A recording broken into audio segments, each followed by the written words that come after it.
Oh man, I has either of you been keeping up with the Twitter thread that the key designers for a bunch of key artists for one of Capcom's Marvel games has been putting up? I have not. No. But it That's sounds been amazing. fascinating Please link shit. that shit, because that sounds amazing. Well, it's I would very all much in like to see it. Japanese. I'll link some of it later, but I've been going down highlights to give to friends. So let me pull up some of these because they're incredible. And they're more interesting than what this game is doing. There are robots attacking villagers. Is that interesting? Not the way they're doing it. Hey, are you all right? Yes, I think so. I can't thank you enough. Let's talk about. I mean, the Versus series, God, Marvel vs. Capcom 2. I played an estimated 12 billion years worth of. The two of us can handle Oh man, that reminds me that Sony sent Michael B. Jordan a PS5, and the thing that he put on Instagram as his promotion for having done it was basically just, yeah, games are cool. Where's Marvel vs. Capcom 2? Nice. That is the most Michael B. Jordan thing. It fucking owned. One of my favorite Michael B. Jordan tweets is him just linking some pirate site so he could watch Naruto. Oh, I remember that. There's a time and a place. So And how he explicitly demanded his Killmonger outfit from Dragon Ball? Black Panther be based off of Vegeta's. So I wanna, That was something he did. That was something he insisted. That was a requirement for him. So one of the things I wanted to bring up was interesting to me is that this guy was clearly some level of Western comic nerd living in Japan. Yes. Then what are we So one of the things that he did after working at Capcom was he did a bunch of translations of Western comics into Japanese. So that makes a certain amount of sense. That's Yeah. if you want to sell your own comic in Japan. He's got a bunch of weird anecdotes about translating shit like Watchmen into Japanese. Oh god, that must have been fascinating. One of my most memorable works was co-translating Media Works' 1998 release of Watchmen. Hiroto Ishikawa translated the first third and set the tone for the characters. Some have said the localization smoothed out Rorschach's speech patterns and made him sound sane. Rorschach's mind is warped, but he's an intelligent guy, so the concern was that if we adapted his fractured speech too directly, it might give the impression that he's stupid. That actually book also, it's the interesting type of translation. yeah. The book also contains the painful misprint. At one point, Nixon misspoke when trying to reassure a subordinate after a silly mistake, saying, "Nobody is human." When Ozymandias hears this story, he mockingly refers to Nixon's aides as humanoids. The printing company took it upon themselves to fix the text, changing Nixon's comments to "nobody's perfect," and thereby rendering Ozymandias' jabs as nonsensical. What do you know? So that's the story. This Fed head played you like a fiddle. But yeah, this is another one that I really appreciate. Back in the day, U.S. comic companies of all stripes would sometimes push characters in odd ways. I'm just speculating from the outside. Take Sega's 1991 Spider-Man arcade game. Black Cat checks out, but the other two guys in that game have next to no connection to Spidey. Hawkeye had the curiously named Solo Avenger standalone comic at the time, and Namor the Submariner had just started a solo run. So I'm guessing Marvel pushed for their inclusion, Sega not knowing any better rolled with it. Let's see.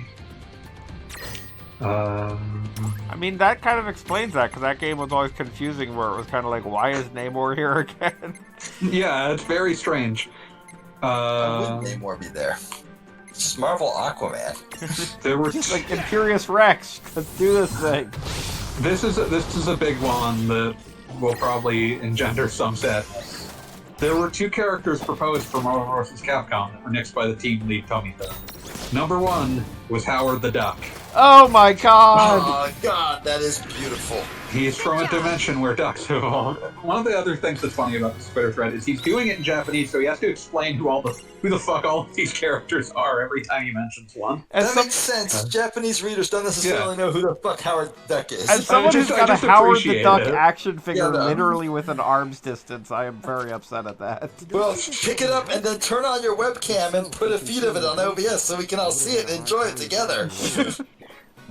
I don't have a webcam handy. Don't even do like that bullshit thing where it's like, oh, we're just gonna shrink down the Final Fantasy frame and put a custom layout in so we can see both your face and Final Fantasy. No, just cover the entire screen with your face so we can all see Howard the Duck. Well, I was able to do that chat thing last time with editing, so we'll see what happens. We'll see where this goes. I really do appreciate that, by the way. I was super happy when I saw that. I feel like okay, I'm gonna continue this. Please do. There was a push to get She-Hulk into original Marvel vs. Capcom, and they wanted to give her really meta attacks that they eventually gave Deadpool when they put him in Marvel vs. Capcom 3. That makes a certain amount of sense. She-Hulk was always pretty meta. Yeah, that was the thought process. So she was supposed to be able to hit opponents with her health bar and shit. And the last character that was in contention. Upon hearing that Howard the Duck was in contention, a Capcom USA staffer said, "Howard's movie made people uncomfortable. The fans really want Spider-Ham." Also would have been good. Also good, yeah, Spider-Ham rules. Everybody loves Spider-Ham. Yeah. The part of the issue also, that they ran into... unrelated to anything, it is a miracle that Enter the Spider-Verse was as good as it was. They really went for it. It was an amazing movie. It's a fucking incredible movie, but it's on paper it sounds like the worst possible idea. So basically, what ended up happening as to why we didn't get Howard the Duck or Spider-Ham in at least some of these games is just they had already used up their joke character slot. So, for example, in Marvel Superheroes vs. Street Fighter in Japan, there's a Japan-exclusive joke character named Norimato who's based off of a Japanese comedian. And there was some sort of contract Tom had with him. Let's see, he was a TV actor who was being put in for contract reasons. Marvel hated him. Capcom had to assure them that he would not appear in any English language version of the game. That is the sort of thing right there that makes me just hate Marvel. I just want to beat the shit out of Marvel after hearing that. We promise Pucci will never appear again. Yeah, they had to promise that Norimato would not appear in the English version. But one more thing, re Norimato. Yoshiki Okamoto told me he promised to feature Norimato in the earliest Street Fighter-related game on our schedule. And I'm glad that game didn't end up being Street Fighter 3. But I suspect he deliberately made sure that wouldn't happen. So it was basically a case of, no, Norimato has to be in Marvel Superheroes vs. Street Fighter. Because if he isn't, he has to be in Street Fighter 3. And that would have been a very different world. Although I'm kind of imagining a world where the Street Fighter 3 purists are always like, oh no, Third Strike was great, but no, you have to do Vanilla 1 because it's got that Japanese comedian that's absolutely essential. I heard there was a real dangerous one prowling the area. Yeah, there's some discussion about why the hell Marrow is one of the only new characters. I was about to say that's always been the question. Newcomer number 2 was Marrow, the newest X-Man who fights by pulling bones from her body. She was a brand new comic character, so no one knew if she was popular or well-known. It's like she was picked purely off appearance. It's not safe to be wondering. People have said surely there were alternatives, but other options had their own drawbacks. For example, Silver Surfer's fighting style, energy blast and zooming around on his board didn't mesh well with the fighting game system. Doctor Strange's abilities were considered too similar to Doctor Doom's. Mr. Fantastic is hard to draw. So tell me about this. I don't believe that. Because this is the same game that A includes Dalsim, and B like Mr. Fantastic is just wholly blue. Like he doesn't exactly have a complicated anything going on. I have you now. Other options floated around included Daredevil and Black Widow, popular characters, Sarah Lincoln Common Fighters, Oh yeah. Hawkeye, too few abilities, and on the other hand, Scarlet Manny. Is that you? Only there was a Wait. good mix between the two. Wait, I had to come back because I saw someone was talking about Ricky O. Oh yeah, I brought up Ricky O because I was talking about how nakedly that Street Fighter has knocked off the Washizaki character design to Oh, it's so good. Mike said. Every fucking thing, everything Ricky O touches turns to gold. Though that is the reason why Street Fighter became a multinational, multi-decade like cultural powerhouse because That of makes sense Ricky to O. me. I mean, I always sort of thought it was because, like, if you paused at exactly the right moment, you might see Chun-Li's panties, but okay. You can't do that in an arcade. That wouldn't have worked. Exactly, so you had to, like, just remember it really clearly. You had to meditate perfectly on Chun-Li's pixel panties. Just, like, floating in lotus pose. Hold on. That's why now that like everyone who grew up with Street Fighter is now just like the most distressingly horny old man. That's why yoga pants are everywhere. It's like the psychic waves of Chun-Li thirst have infected our culture. I am willing to believe that. We are constantly at war with the 30 years ago. That is what humanity's like.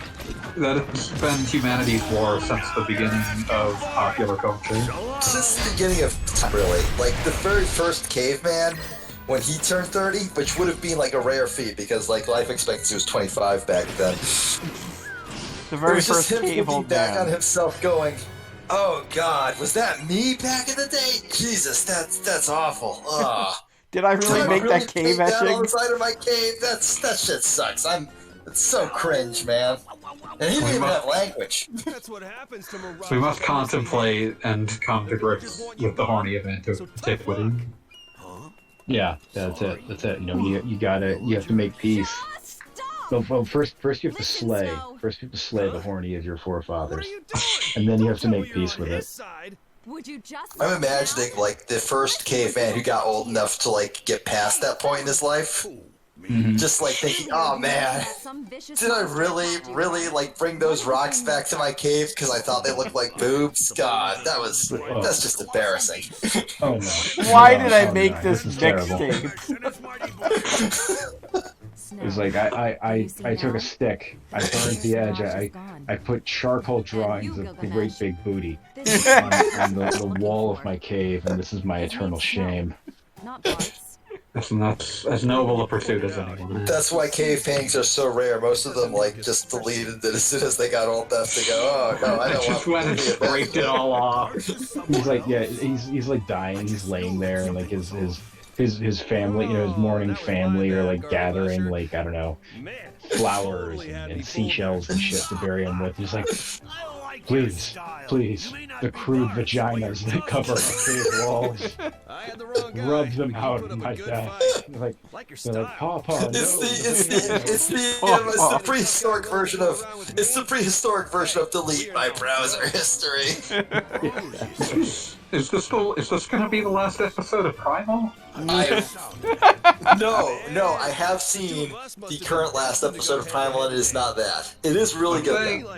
I'm saying the finale episode. Oh, you mean don't know like if the it's final over. episode? You don't know what's coming. And we're bigger. Have you been watching Primal? Because Primal is really fucking good. I might force us to watch that together instead of like What's it MMA for a on? few weeks. What's Primal on? Primal is an Adult Swim show by the dude behind Samurai Jack and Jeff Dexter's Lab and a bunch of other stuff. Huh. And it's literally just about, like... The quiet episodes of Samurai Jack, but way more violent. I have referred to it as the first caveman and the last dinosaur slowly dying together, and it's kind of amazing. That's kind of, it reminds me of a Jack Kirby comic. It's like Beast Boy and... Are you thinking of Commandi? Yes, the last boy. But yeah, no, it's literally just just like this caveman and his like dinosaur friends trying to get by in a world that wants to kill them because it's prehistory and everything wants to kill you. No, there it is. Moon Boy and Devil Dinosaur. Oh, that. I have no idea. That's also the is. Jack Kirbyest ass name anything's ever had. Yeah, and it's an old Jack Kirby comic from 1978. It is the first human, and his name is Moon Boy, and he is friends with a giant red T-Rex called Devil Dinosaur. That is beautiful, and I appreciate it for what it is. Also, I guess I should like look at the stream. Edgar's talking to Vivi. I don't care. It's okay. You don't care, and you shouldn't have looked. Now this Should never have looked. okay, but I do want to see this show now, Primal. I'll watch it with you. Sounds good. I appreciate that. I'm forcing Fanboy to watch it with me, so you can just join us for that when when we get the chance. All right. People- You gotta get him up to speed first, though. Oh yeah, well I will catch you up on it. I will send you the extremely legal links to kimcartoon.com, but nobody type that into your browser because that's illegal. I love God only knows. incredibly legal. Now I've got unmonetized again. Oh yeah, we have been keeping a track of how many times we demonetized Goggle Bob this round. Ample is left, but Ample's left. Never mind, he couldn't hear that. It's not like this is streaming live or being recorded. He'll never be able to hear those. It's both of those things. If he's not distinctly in the chat, he's not listening. I mean, he's not. We should be able to weather it. Oh my lord. I believe in you, Goggle Bob. I believe you I can. am going to complete all these little side quests before the end of the night. There's only like 3 more left. Why bother? I mean, I feel like there's just increasingly odds that one of these won't be like just kind of the same thing that every other one is, but I mean, it feels like. I want to go read. Feels like back when you issues say of it like Devil that, it Dinosaur. just feels incredibly sad. Like, they're happy little vignettes where, like, these characters, like, learn a thing or do something goofy or whatever, but it's like, I don't know. I mean, it's one of those old, like, crossover statements where you're not quite certain what you want these characters to do in a crossover, but I'm pretty sure discuss flower arrangements is not what you want them to do during a crossover. I would discuss flower arrangements. Well, I mean, yes, that's understandable. Because I want flowers to be arranged properly. Blast, I just remember Because I care. get flowers for the wedding. That should look into that. I mean, if it's next week, bro, you're gonna be run up against the clock there. I mean, it's like, it's one of those weird things where, like, just everything's so goddamn sideways, where it's like, you know, just stuff. Like, No, I get it. Believe me. it's one of those deals where there's the equal potential for about 100 people showing up simultaneously or 5 people showing up over the course of 6 hours. I mean, you are getting married in the middle of a global pandemic. Exactly, So, and there there's are, that. again, also just general odds that, like, literally the day before they'll announce, like, I don't know, we're now at absolute peak capacity for complete misery, and, you know, probably not a good idea to go outside or whatever. You never know. Look at your hands. They're so huge. Hey, Cat. And of course there's that whole coup thing going on.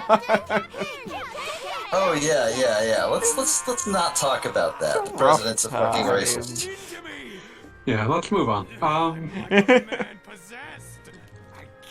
I guess Vivi is, like, haunting the world now. It's kind of concerning. I don't know. BV for all seasons. Vivi, is Vivi a ghost? Could Vivi be a ghost? BV's kind of a robot.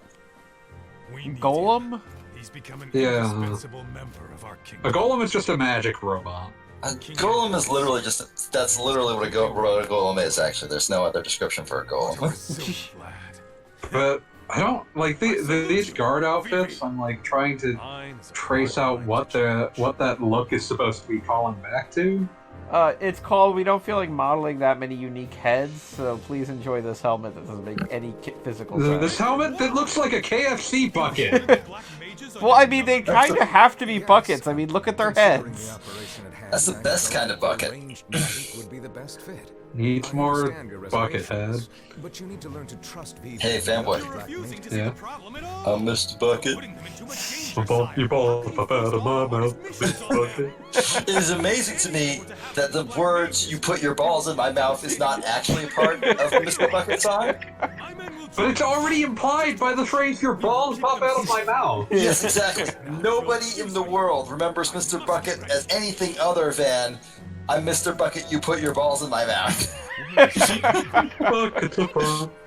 The Black Mages are ready to leave it It doesn't matter that the actual line of the song is not "you put your balls in my mouth." Everybody just immediately assumes it's "you put your balls in my mouth."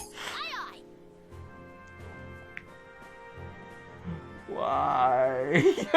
Why not? You're the one who made us sit through this, man. The Black Mages. We are here in response to you. This was supposed to be a thing of beauty. Really? Was it? I didn't think it was, but alright, sure, we can go with that. I'll play along. I won't rock the boat. Wait a minute, that one didn't even have a battle in it. What the fuck? Shall we get Vivi going to war? Is there like a second part?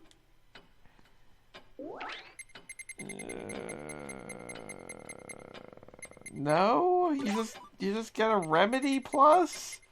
Oh, that was just weird. Okay, there's literally 4 of these left. We're doing this thing. We're doing this. We're gonna make this through this tonight, and we're gonna beat the game tonight. Well, no, we are not. This is just a side quest, so that's not how you beat the game. I believe if you beat all the side quests, you have beaten the game because the game has nothing left to offer you. I disagree. Do you all remember what day it Wow. is? Well, I'm sorry, but you're wrong and bad, and also possibly evil. I mean, I'm not going to argue with that. I don't want to say Goggle Bob worships Satan, but I'm pretty sure he does. I am actively not a fan of Satan. Like, I mean, at best, like, I am, like, Satan adjacent. I've seen the most ancient forbidden spell, Kubo. Bro, I know you're like a practicing Christian. You don't gotta hide from me.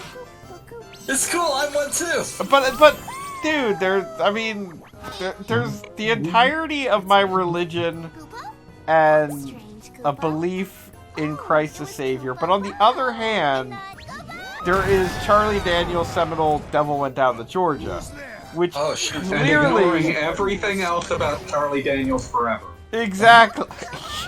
That's the only thing it was ever responsible for. Tough to argue against. No, you make a good point. You make a very good point. Very persuasive argument. I mean, just the very concept of a devil that just randomly visits Georgians and challenges them to fiddle contests, when clearly, if you listen to the song, the devil is really not that good. It really speaks volumes about the man.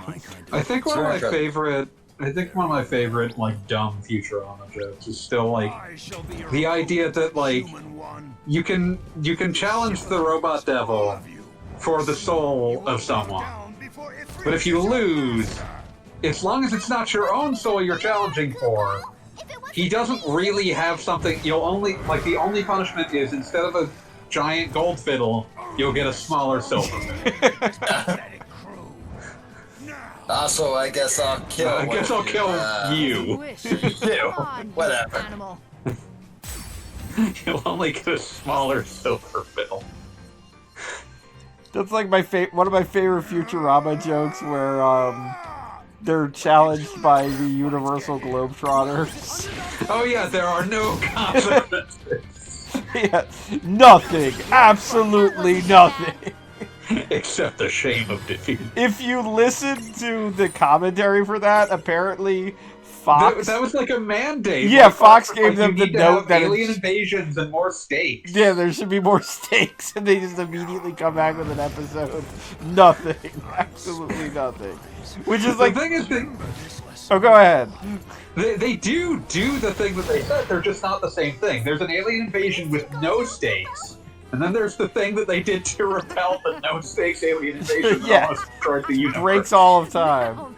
No, that is one of my favorite commentary comments, and then the other one is with the first new season of Futurama.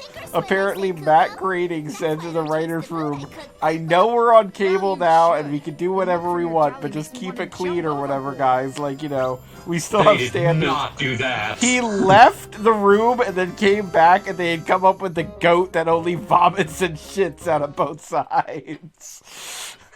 Yep, It's like, that's do not That's tell what you writers expect. what to do.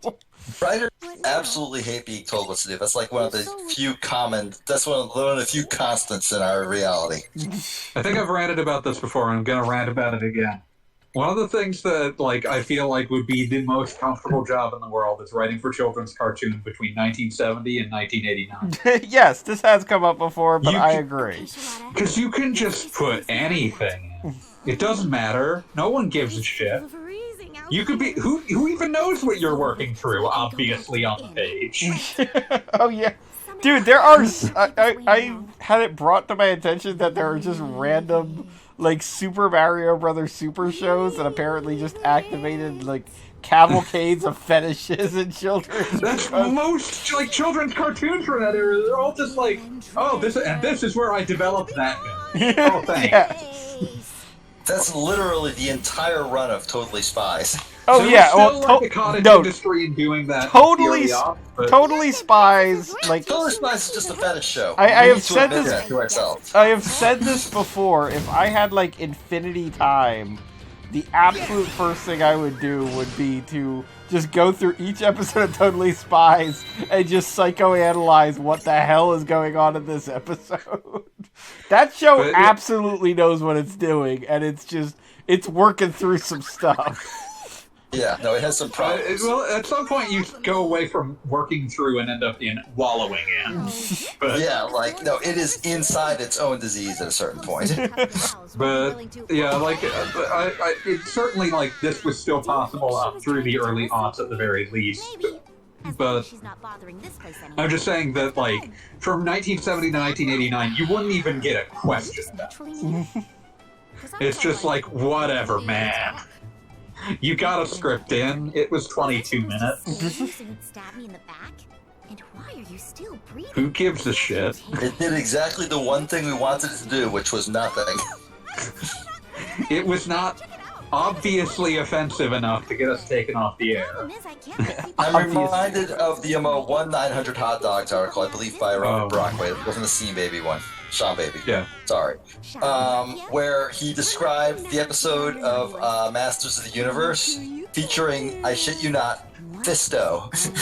I like you react like Fisto is a well-known character. So he goes like, so here's the thing about, like, fucking Fisto, right? We all assumed that, like, these writers had no idea they were being disgusting. No, they knew. There's exactly one joke in this episode, and it's about the spider webs, and every time somebody touches the spider webs, which is a pile of white goo, they would then look at their hand like, ah, ew. Wow. Yeah. Yeah, it is extremely obvious. But yeah, like, it's just one of those things you can do anything. Who cares? Like, Nobody's stopping you. Nobody gives a shit. it's just whatever. It's the script usable, fine. We don't have time nor interest in a second grade. Are we going to get a nasty email? Are we going to get nasty letters about this? This is before emails. This is pre-email. Now I'm just imagining a 1987 PBS for moms just complaining about the content of TV shows.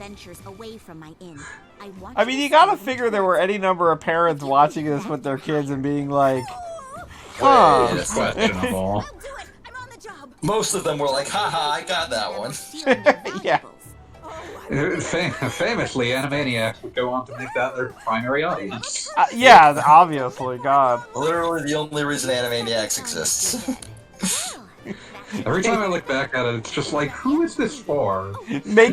Dude, my favorite episode of Animaniacs is the inexplicable episode that is an entire parody of Apocalypse Now, but it's like kind of a parodying not only the movie, but also just like the production of it. Yeah, that whole and it's Darkness like, shit. yeah, really, who was this for? I remember it like when I went back to look at it years later, I was like, how many fucking Goodfeather sketches was I going to have to sit through as a child whose like only connection to this was the idea that a Joe Pesci impersonation was mildly amusing. And mildly is like the best you can say for it. Yeah. Like, are you willing to sit through this? Hey, Joe Pesci was a legend. Yeah, but this is a bad Joe Pesci impression. Fair enough. Yes, fair enough. That's quite all right. Thank you. I'm not tired. It's just like, your question was always, what proportion of the episode is going to be sketches like that? Strength. And if you got really unlucky, sometimes it was all of it. I think there's one that's like a Les Mis parody that's just like the singing cat. Any luck drawing in customers? What about just like? I mean, like everybody's like, "Oh, Animaniacs, Pinky and the Brain," but what about those stupid hippos? I hated those things. Oh man, the hippos were one of those ones that like I barely remember because like people who had access to the syndication package knew not to run the episodes with them. The writers apparently knew that they had fucked up when they like had conceived them because like apparently those episodes got shunted to the back half of the episode order so the opening would be the stronger material. There's been talk of a really like they stopped writing Hip Hippos sketches and they moved them to the back of the order because it's like, oh jeez, these are not funny for anyone. I mean, you gotta figure, I guess that's the other side of the like equation for writing these children's shows would be the basic concept that you are writing for children. So whereas like for instance, like the Simpsons writing room, theoretically your audience is basically very similar to the writers, kinda like, you know, general, at least age wise. I mean, I'm gonna actually stop you there, just to say that every interview I have heard from Simpsons writers was basically, we were keenly aware that a larger proportion of our audience than we would want to admit publicly was children. I guess there is that. Yeah. You remember the Rich Lich joke? Like, it was not a show meant for children, but they were keenly aware that a lot more children are watching it than other primetime programs. Very well. Here's But- one deal. It's one of those situations where, okay, like, we're not supposed to be writing for children, but we're writing for children. Like, children are definitely going to see whatever it is we write. We should probably, like, you know, be cognizant of that fact. I'm not saying we gotta, like, drop everything. I'm not saying we never gotta cuss, but, you know, it's gonna be kids. We never got a cuss. Children are gonna be there, whether we like it or not. Yeah, we don't really get to make this call. This was made for us. Also, every piece of information I've ever heard about the Simpsons writers' room makes it sound like a hellish process. Oh, absolutely. Oh, well, I'm Apparently sure just it was. miserable. One of my favorite hellish, like, weird stories is that, like, the food that existed within the room for a very long time was just, like, really shitty caramel candies. What? And Like during, others? like, I don't even know what the brand would be, but, like, the kind that you would find in, like, a supermarket, like, you know, bulk candy bin that's just caramels. Sure, Like that fair kind enough. of shit. Like something your grandma would have? Yeah. And eventually, like, Conan O'Brien got really bored and made, like, a giant ball of them. Like, he just unwrapped a bunch of them with no intention of eating them. He just rolled them into a big ball. And then he didn't really know what to do with it, so at the end of the day, he just, like, he's a really tall dude, so he got up on his tiptoes and just slammed it against the ceiling. And it just stuck there for like a year. That's beautiful. That's like the one panel in your high school classroom that like you just threw all the pens into. They all just stuck there. What is going on But here? yeah, like all of the stories are hellish things about like people staying in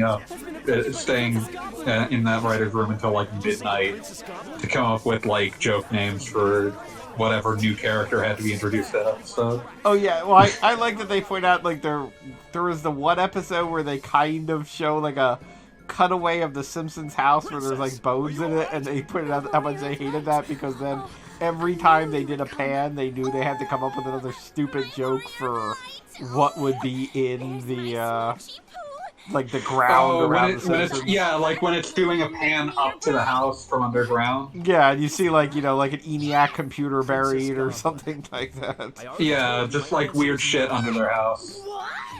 And that's when you learn to just not have any sort of shot frames going up under their house. Yeah, well, I mean, you can kind of see, like, I feel like people try to put a finger on where The Simpsons went downhill, but I feel like it is partly because, they're not doing that kind of ridiculousness and obviously, like, hurting themselves to come up with these jokes. Yeah, like the show became a healthier work environment, so no one had to stay until 2 a.m. to name Colonel Half of Laugh. They were no longer bleeding themselves dry, so one person in Sanawa, Michigan would laugh. Could tear you off like a tissue and a We know who you are, Terry! We're outside your fucking house! It's your fault. Oh man. When Terry in Sanawa, Michigan watches this, he's gonna be super fucked up.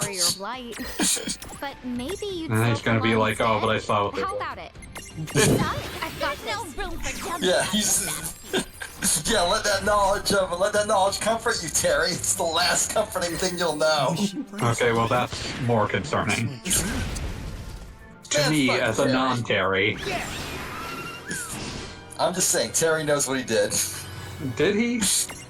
Terry knows what he did. I don't have to judge Terry. God has already judged him.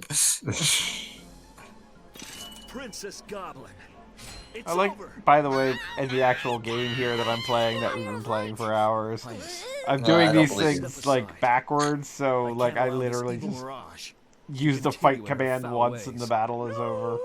It's empowering. No, I will not. That's like using macros in Phantasy Star 4.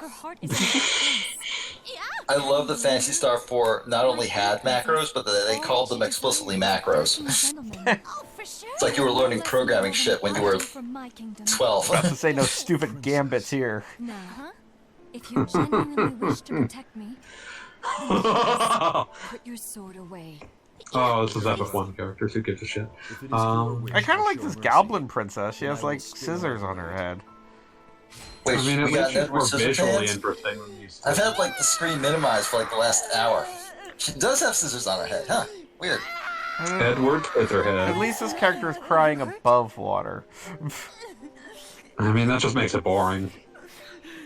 Yeah, everybody cries above water. I'm crying above water right now. Yeah. I God, really like what the am I- idea of, like, specifically trying to, like, to obstinately win an argument by claiming to be crying. Right. Her Highness has I did that once. I literally won Twitter one day by quote tweeting somebody saying, "Oh well, many CEOs are grossly overpaid, but the stress of the job is so great it makes them weep." I quote tweeted that with, "I've cried as a dishwasher, bitch. You ain't special." Oh, I remember that. But now I I'm got thinking like of a the... million retweets on that. Apparently, it struck a chord with. Go figure. with Now I'm remembering the fucking, like, drill tweet.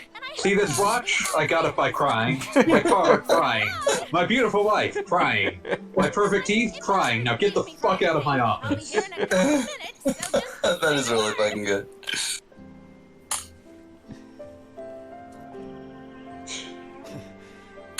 Right. You cry during one car commercial, and people label you a guy who cries during car commercials. But y'all ain't ready to speak on that. We're not ready for that discourse yet. Just trying. I just noticed he's changed his Twitter description again.